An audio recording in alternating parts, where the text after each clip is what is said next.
In today's episode, we will hear from Jenna, a podcaster, mental health advocate, and a passionate leader supporting the military veteran community. Jenna shares some very difficult experiences she went through when she was serving in the United States Navy. She thought the military would offer structure, stability, and security. But she discovered that was not the case. Instead, she dealt with assault, betrayal, and shame. Let's hear more about the street she lived on. You are listening to The Streets of Our Lives. My name is Lena LaRue, a recovering, people-pleasing, overachieving perfectionist with a lot of repressed emotions from my past. I want to invite you on my journey to learning how one can emotionally and physically heal from difficult life experiences. The goal is to first recognize how our past experiences affect every aspect of our lives, our health, relationships, self-image, etc. Once we recognize how our past is affecting our lives, we can then decide to break free from its limiting hold it has had on us. We can learn how to break old limiting patterns of thinking and adopt other healing strategies so we can start living a guilt-free, healthy life where we can feel confident and at peace with ourselves and the world around us. If this sounds like exactly what you need, then keep on listening. None of the information you hear is meant to replace professional guidance. This podcast is meant for inspirational purposes only, and you are encouraged to seek out professional advice elsewhere.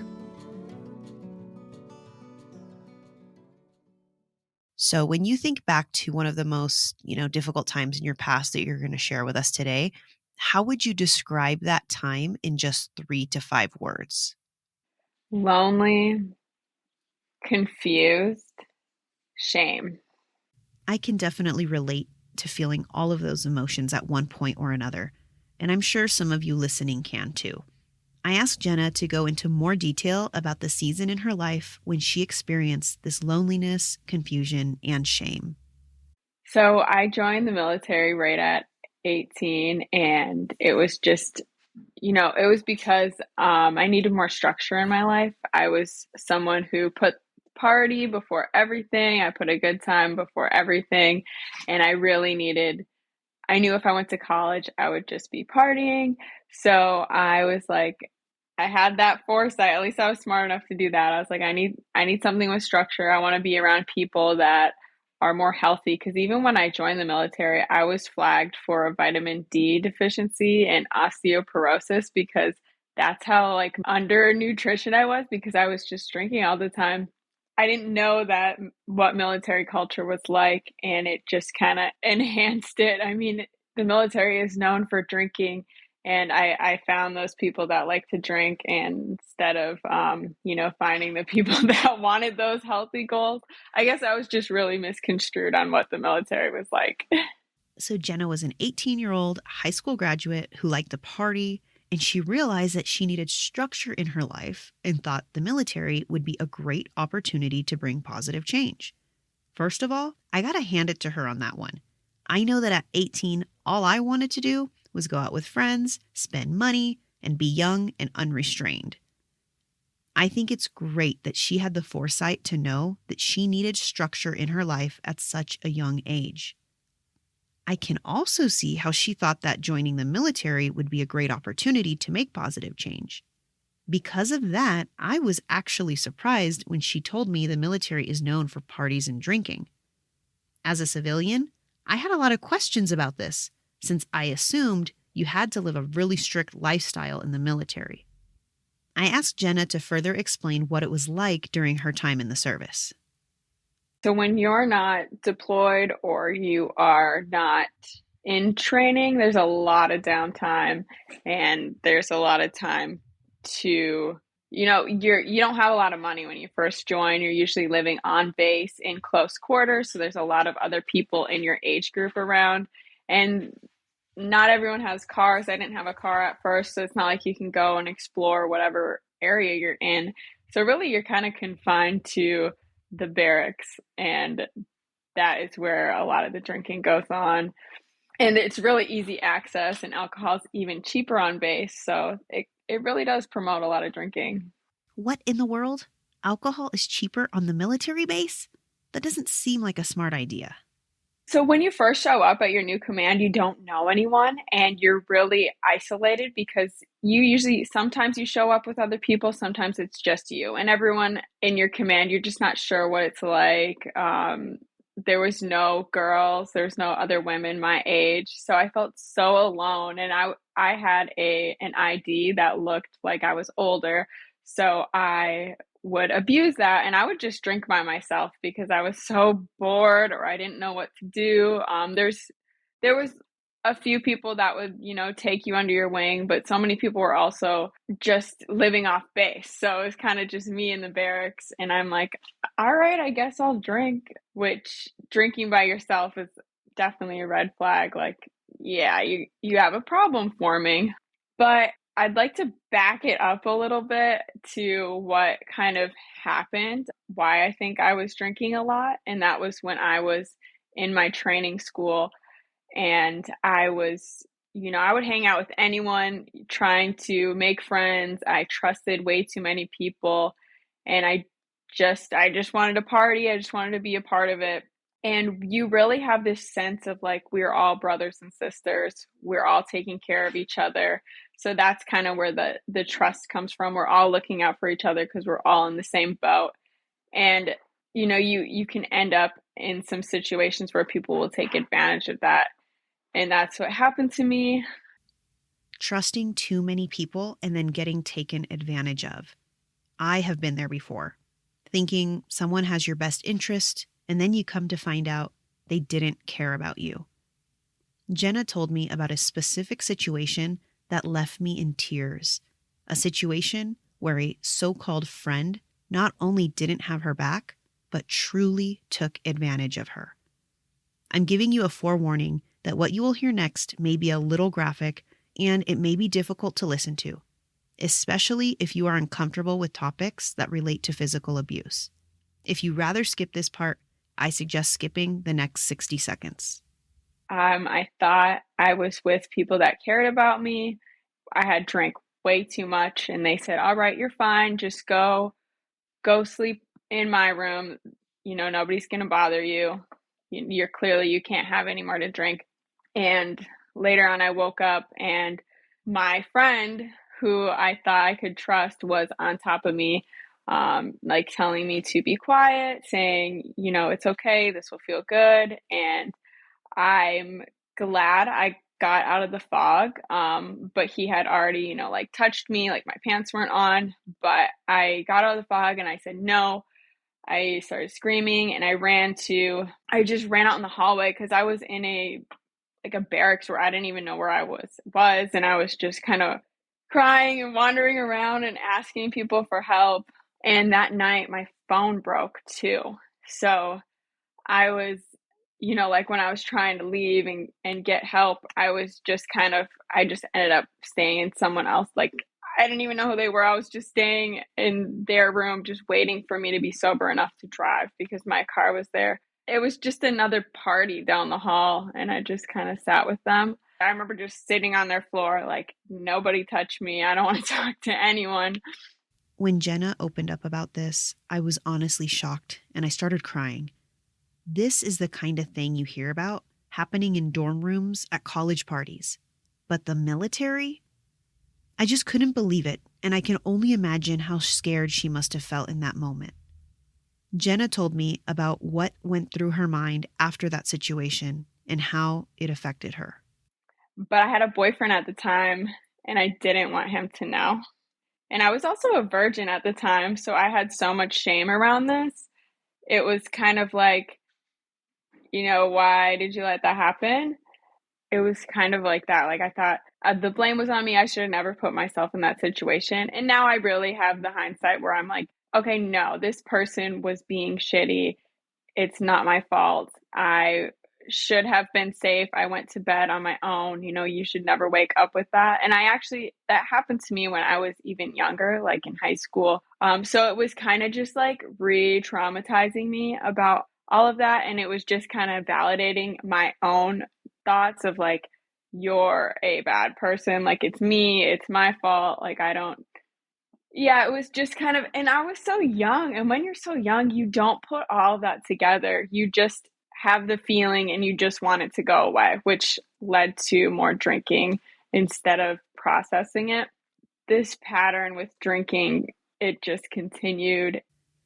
I just want to say something for anyone who's listening who may feel the urge to judge Jenna for the fact that she continued drinking. Drinking, like other patterns of dealing with trauma, is a coping strategy. I talked about coping strategies in the previous episode, episode number 5, in my conversation with Becky. To give a quick summary here, a coping strategy is an action, series of actions, or a thought process used in meeting a stressful or unpleasant situation. It can be difficult to handle the feelings Jenna had after her traumatic experiences, especially feelings of guilt and shame. She didn't have someone there to help her through this time, to show her that she didn't need to feel guilty. So drinking became her coping strategy to deal with the emotions. Speaking of not having help during this time, I asked her if she ever reported what happened that night and if she ever saw her abuser again. So, like I said, my phone broke, and I'm sure he would had been calling me and texting me, and it broke for like a week because I I think this was back in the day where you could just buy a phone off eBay. So I was waiting for it to ship in, and then I'd put my SIM card in or whatever. um, so during that time, he actually called like my command and asked for me. So there's a front desk. It's called a quarter deck. He actually called to ask for me. And I think he was just kind of making sure I wasn't telling on him or reporting it. And he called me and reassured me it was a one-time thing. He was so sorry. And I really just kind of fawned. And I was like, it's okay. Like, we all mess up, you know? And he reassured me again. And I think I actually even hung out with him again after that. And you know, it's just it's crazy to me that I did that, but I was just so like it's that fawning reaction. Like, there's you fight, flight, or you fawn, and that's exactly what I did. And so years later, I am pregnant, I am in a happy relationship. It was the day I got engaged, the day my husband proposed to me. We all went out to celebrate, and there's a bunch of people there. And it's a small community of like military people. It's so much smaller than you think it would be. And he was there with all of his friends, and he came up and congratulated me on my baby and like touched me on the shoulder. And I just went cold. I didn't want to tell my husband who that was because I knew he would have caused a scene. He would have punched him right in the face. So I held all of it in. The next day I was hospitalized because I had a kidney stone. I think just that stress internalized, and my body was just like, this is too much. And yeah, the next day they had a baby shower for me because I was engaged and pregnant. And I was in the ER full of medication. And I went to the baby shower that I don't remember. I was opening presents, and I had just so many like pain medicine in my system. When Jenna told me about how she saw her abuser at the same place she was having her engagement party, I started to get goosebumps on my body. Not only was she celebrating her engagement, but her pregnancy.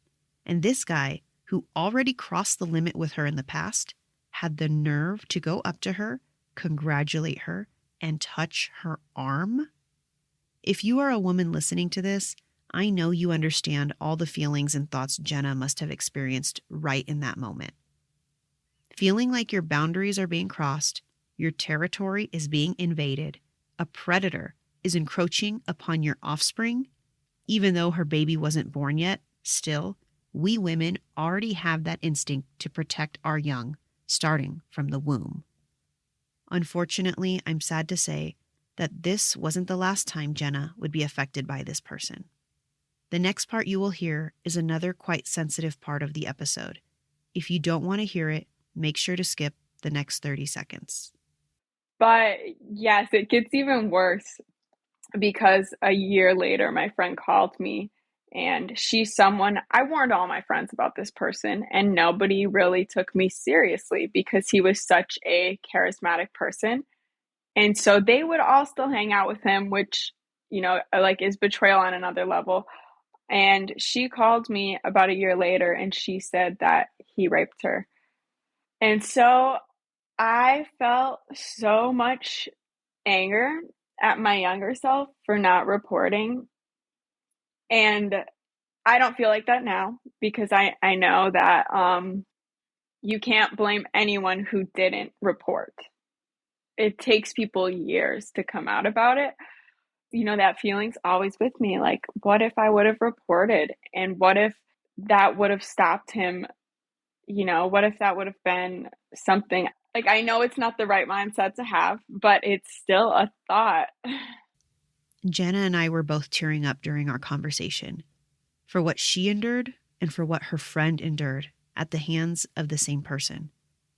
This guy who apologized to Jenna in the past, who promised it was a one-time mistake, then went on to take full advantage of someone else who was not able to get away like Jenna did.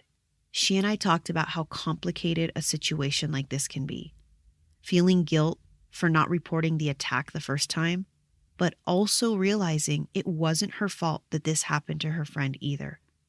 Unfortunately, sometimes things like this do happen, and no matter how much we try to rationalize or make sense of it, we just can't. I've tried making sense of it, and I'm really at peace with all of this now because yeah, it's been a while. I've had time to reflect on it, and it's just part of my story. Thank you for being willing to share all this because this is hard stuff to talk about. Thank you for giving me a space because honestly, this makes me feel so powerful. This makes me feel so heard, and this makes me so happy that he is so scared of me because I've made an online presence, and he's so afraid to go any further in his career because he knows I'm just waiting for my story to get louder. That's what gives me all the power back, Lena, is this. Good. Well, I'm glad that, and I hope he and I hope other people hear this. And it's crazy to me how like of a common thing this can be because like I've had so many friends and acquaintances and coworkers over the years and just women that I've talked to that have opened up to me and told me things that I'm just like, what the heck? Like it's just it makes me so sad and so angry. And this is not me trying to defend sick actions, but it makes me think like, what did they go through to make them do this Yeah. sick shit to me or to someone else, right? Again, not justifying them, but it's like, where is this trauma? Mm-hmm. Where is this domino effect coming from? Like, I feel like I've gotten to that point where I've gotten more angry at the generational trauma aspect of this stuff because I'm like, you are the reason that this person did this shit to me. But then that person is the reason that that person did that shit to you. I'm not saying that they should have continued doing it, right? Because like we all have Mm-hmm. that willpower to stop, but it's like, more, this stuff needs to be Yeah. spoken about more because maybe other things can be prevented. So maybe like less monsters will be created. I don't know if this makes sense. And I don't want you to feel I'm invalidating you by what I'm saying because I'm not. It's just, uh, it's like, shit. Can people stop the cycle? And so Yeah. thank you for being here and talking about this because obviously, and I know the stuff that you do online to help people and to spread, like about mental health awareness. Thank God that you are not continuing a cycle where you are going to go and then hurt someone else. Right? You've been Mm-hmm. hurt, you've been taken advantage of, but you're not going to go and then take advantage of other people. So thank you. Right. And sorry about my rant. And no, because I remember I listened to the episode where you're talking about your grandma and, even what she would do and how it started just way before you. And I thought that was so interesting. And it made me want to like interview my parents because, they won't open up. Um, really, they want to remember the good because their parents have gone and they're like, I want to honor them. I feel bad bringing it up. Um, but anyhow, Yeah, and the cycle continues, and I like also how you mentioned about your mom teaching you, because that's what I'm trying to teach my girls. I have three little girls that I'm sending out in this world one day, and it scares the shit out of me. How are they going to, like, I don't want them to be naive, because there's 40 years between me and my parents, and I was an only child, and my dad worked night shift. So it was really just me and my mom a lot. And she's so much older than me. We're very close, but she didn't explain stuff to me. She didn't, and she has been through a lot too, but she didn't want to explain that to me. So that's kind of something I'm changing, being more open with my daughters about stuff like that. And even my husband and I talk about, what's appropriate, what's not, from the time they can talk, because it's so important. You could obviously hear the passion in my voice when talking to Jenna about breaking the cycles of generational trauma. This is a subject I'm really interested in and want to dig deeper into it. I feel that if we, as a collective, bring more and more awareness to the topic of mental health and healing from trauma, we can possibly slow down the progression of more abuse and acts of violence in the world.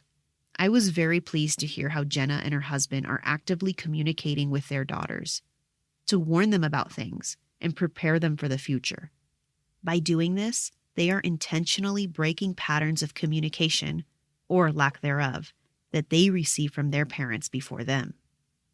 It makes me so happy to hear when young parents become aware of their own trauma and decide to break generational patterns so the next generation can be prepared, well-informed, and healthier overall. You are listening to The Streets of Our Lives with Lena LaRue. In order to stay accountable to improving your overall well-being, you need systems in place to help you stay focused on your intentions. A simple and affordable system you can implement is tracking your day-to-day habits and actions in a journal. Lucky for you, I have a collection of journals that I have created to help you do just that. My 90-day wellness journals are meant to help you keep track of your day. Each day, you will be able to track the following: your food and supplement intake, your physical activity or self-care practices, your physical symptoms, and your emotions and feelings. You also have a section to set your daily intentions at the beginning of the day, as well as a section at the end of the day to reflect on your challenges and successes and what you are grateful for. These journals are great for those who are keeping track of their mood and emotions, for those who have specific weight goals, for those who are recovering post-surgery or injury, for those who are preparing for an athletic competition, and for anyone who simply just wants to keep track of their overall well-being. You can purchase these journals online at Amazon. I will make sure to put a link in the show notes so you can get one of these journals for yourself or for a loved one. Now, let's get back to the show. Okay, so let's get back to the story. So after that situation, you said that like you would drink a lot like on your own, Yeah. right?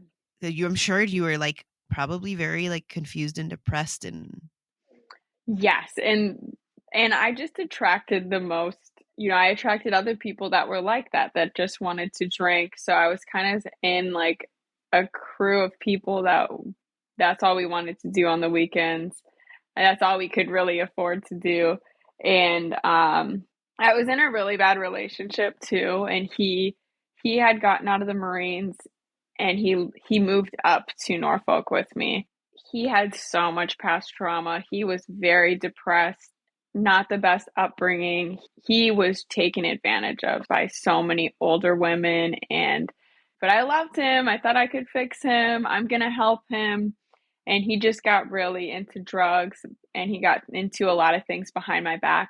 So at this point, I was going on the ship a lot. Before we go on deployment, we do a lot of workup. So I would be gone for a month, and I would trust him with my car and my apartment, we were sharing. And I came home from an underway one time. My TV, my iPad, a few pieces of furniture, everything was at the pawn shop. And I was like, what happened, and like, where is this money going? And again, me being naive, I was probably 20 or 21 at the time. So whatever he told me, I was like, it's okay. I would come home and there would be his friends there. There would be strangers living in our apartment, and I would find empty bottles of pills. And, I just kept saying, like, okay, like something's not right. But you brush things under the rug. And I also knew I was leaving for deployment. And when I left, I did not leave him an apartment. I had my dad come get my car. I had him move in somewhere else, so I wasn't responsible for him because I think I intuitively knew that it was the end. I just had taken too much from him. And I was probably month 2 of that deployment, and his landlord was actually on deployment with me. And he said that he's been selling coke out of the house. I'm going to be kicking him out. I was like, that's it, we're done. So that it was like a nice clean cut, I thought, because probably like month 4 of deployment, I get an email from the ship's nurse. She's like, hey, I need you to come see me. It's like, what? So I go down there and she's like, you tested positive for an STD. I was like, I lost my virginity. He was my first boyfriend ever. I I was so embarrassed.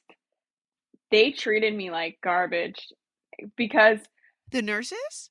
the hospital, so there's like what do they call it? There's like a medical center kind of in the main part of the ship. And they treated me like I was a whore. They had me sign this log. It was like an STD log. I had to sign it to ensure that I got training. I had to go through some briefing. The guy literally told me, he said, you should start having sex with the lights on. You should always use a condom. Just like, Because sex with the lights on is going to help you be able to see. yes. And so I'm laughing at it now, but I had so much shame. This was the lowest point of my life because before him, I was saving myself for marriage. And I just felt like disgusting. I felt like it was living in me. It was something you could get rid of, but I felt so gross and low. I didn't want to tell anyone. Why would you want to tell anyone that? It was, it's disgusting. And you know what? I found out as the deployment goes on, you work so close with people and people know something's wrong with you. So eventually they got me to crack it open and they were like, I've had that 5 times. Like they're like, it's not a big deal. And then, like to me it was because my mind was spinning. I'm like, when did he cheat on me? I was gone so much. Like it was just that sense of betrayal to me. And I didn't get an answer. He denied it right away. But I told him, I said, hey, go get checked. Because we weren't together anymore. I was just like, hey, go get checked. Because it wasn't from me. You're the only person I've been with in my entire life. First of all, I just want to say how much I respect Jenna for sharing that information on the podcast. One, because she's being so vulnerable about her past and her challenging experiences. And two, because it gives others the courage to open up. I, for one, feel validated because I, too, had contracted an STD over 10 years ago. Jenna and I talked off camera about my experience, which I may share about in a future episode. I know that feeling of feeling gross, like she says. On top of that, she also had to deal with betrayal, and probably all those feelings of being taken advantage of came up for her again when she was out on deployment. But when I came back, I moved into a bachelorette pad with my girls were always over. I had a roommate and he was into drugs and stuff. So I started getting into like harder drugs and just partying a lot. A lot, a lot. Yeah, and it was time for me to get out of the Navy, so I needed to make some serious decisions. And luckily, my now husband, I met him. And, once we started getting serious, we were getting kind of over that whole party scene. But like we like to drink a lot together too. So it wasn't still not healthy. It actually took me about a month after I got out, I found out I was pregnant. And that's really what stopped my drinking was being pregnant. So that was like a big light bulb moment for you. Yeah, I was like, I have to be. There's no question about it. I need to find another way to cope. And I did that by isolating myself from everyone. I was in a new state, so I didn't have any friends near me. I shut off all my social media. I would only respond to people that texted me, but I wouldn't reach out. I just said I'm busy with school because I had started school too. So it's just like such a huge transition. I'm now going to be a mom. I was also, dating Nick, dating my husband. I was also becoming a stepmom because he had a child before. And then I was a college student. So it was all hitting me at once. And I would have normally just had a drink or something to cope with all of that, but I couldn't. And I made myself miserable because people make me so happy, Lena. I need to talk with people. And I also had a lot of shame from being pregnant out of marriage. I was raised Catholic, we don't do that. And my parents were not thrilled about it at first. So, yeah, I just wanted to hide myself from the world. She wanted to hide herself from the world. I think that many of us can relate to that feeling, either wanting to hide in isolation or run away, where no one can find us, judge us, or hurt us. Jenna went through a lot by that time in her life. She was still so young, had gone through an assault in the Navy. She was drinking to cope with her pain, experimented with drugs, partied with friends, got cheated on, and contracted an STD. And then she was engaged to get married, was about to become a new mother to her first child, as well as become a stepmom, all in her early 20s.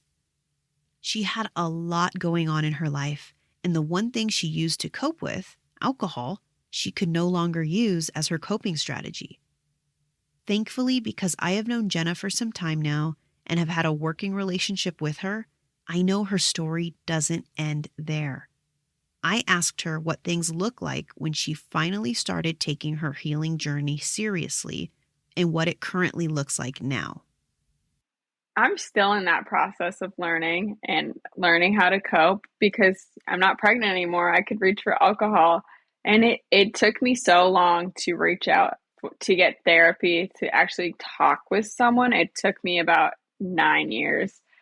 It wasn't the best experience for me. It taught me a lot. You need to find the right therapist.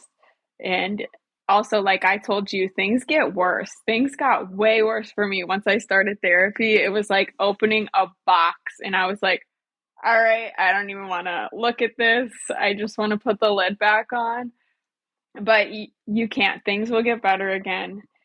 In order to heal, you do sometimes have to go back into those things. And like you said, it kind of gets harder and worse before it gets better because that's part of the healing. It's like you kind of have to feel that pain. It's like when you cut yourself or you get a scratch, you have the impact of the injury and you think, oh, that's going to be the worst pain. Not necessarily. Sometimes the healing actually, the throbbing, the inflammation, which helps us heal, can be even more painful, but you got to go through that inflammation and that throbbing in order to get you healing, right? So it's like kind of a similar thing. So did you eventually like find the right therapist over time? Like, That's such a good analogy, though. I got to point that out. I love that.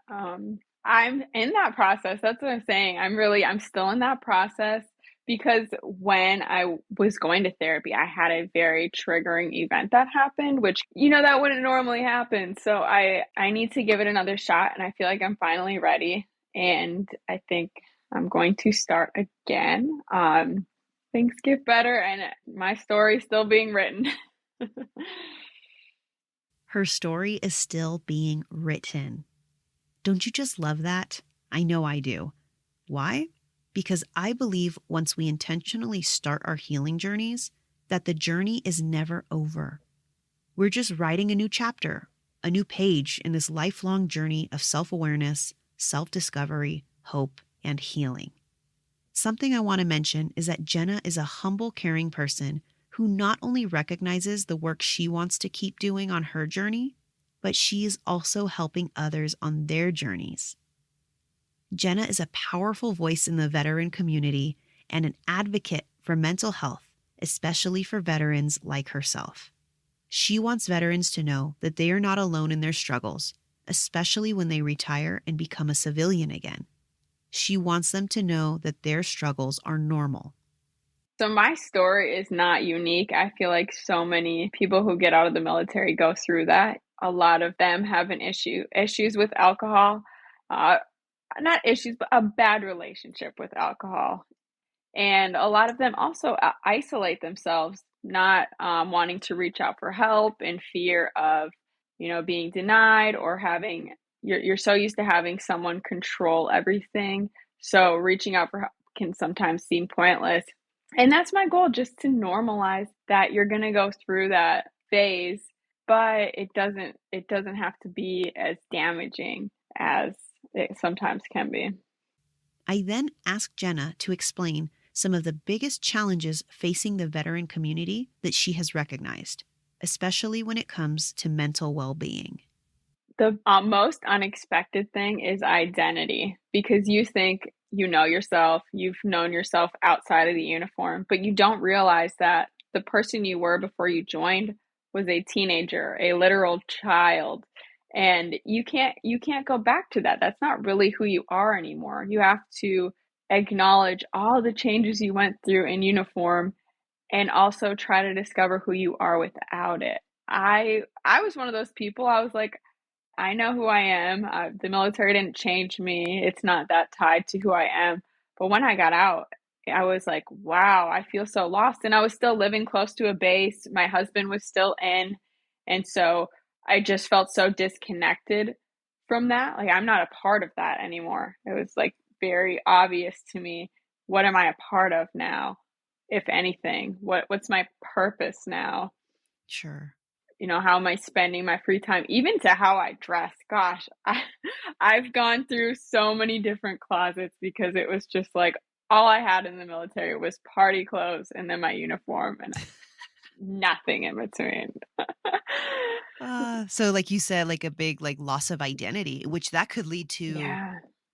just that alone, having that identity issue. And not even just for people who came out of the military, but just in general, like us humans, that can cause one to have so many different feelings, go down to make so many different decisions.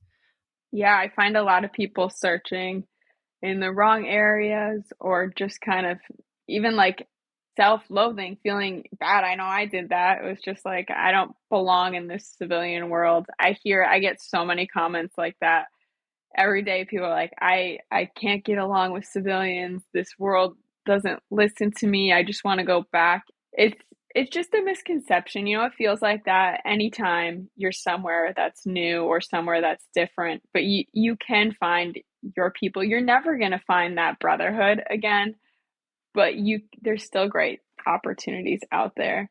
And I think that that's another big thing veterans face, is just, what do I want to do with my life? It's almost like there's so many opportunities and we don't plan the best when we get out. So there's just so many little things underneath it, like finances, healthcare. Um, but yeah, I think just picking one thing and just going for it is also very brave and scary.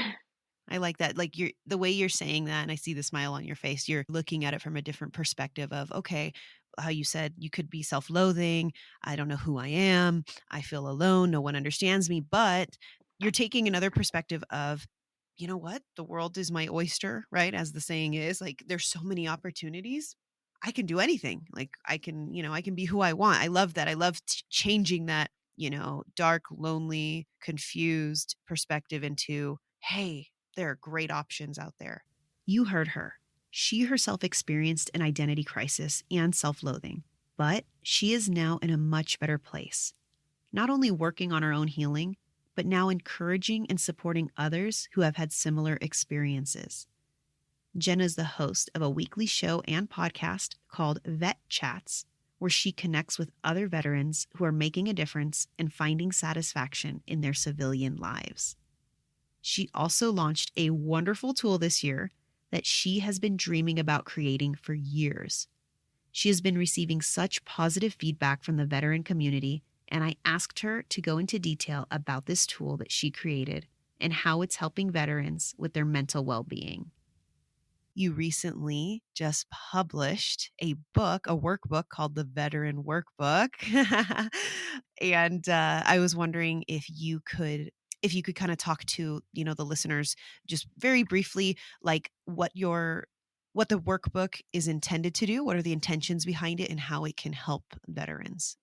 Absolutely. So this workbook would not be here without your host, Lena. I had the idea to do some sort of journal, but Lena really reignited that fire to continue writing it, and especially for veterans. And I'm so happy you did that because it's helped me. And so with the workbook, it's really just a journal tailored for veterans. It has a lot of prompts because it's intimidating to just grab a blank page and start writing. And also, a lot of veterans aren't ready to talk about things, but maybe they can talk about it with themselves and write out their thoughts. And it's going to ask questions that you probably wouldn't think of, but they're going to seem so relative to you because it's very universal what everyone goes through when they get out of the military.